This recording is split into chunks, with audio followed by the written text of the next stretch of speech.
Pôsa, ideme si dať challenge, free throw.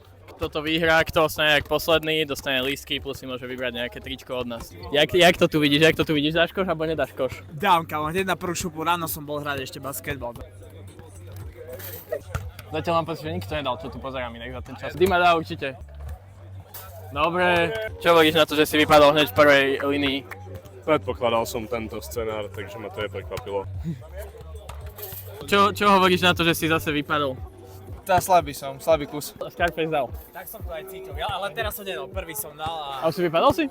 Či nemusel si dať? Počkaj, ešte môžem ísť? Keď ten pred tebou nedal, nemusíš ani ty. Nedal. No tak ideš. Dobre, tak teraz už všetci dávajú, kámo. Teraz musíš. Dobre. Neskipuješ basket ani jeden deň, kámo. Dobre.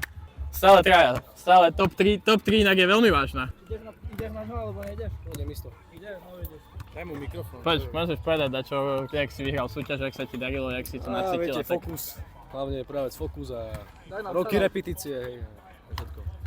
Strašné pičoviny som povedal ináč. Veľa šťastia.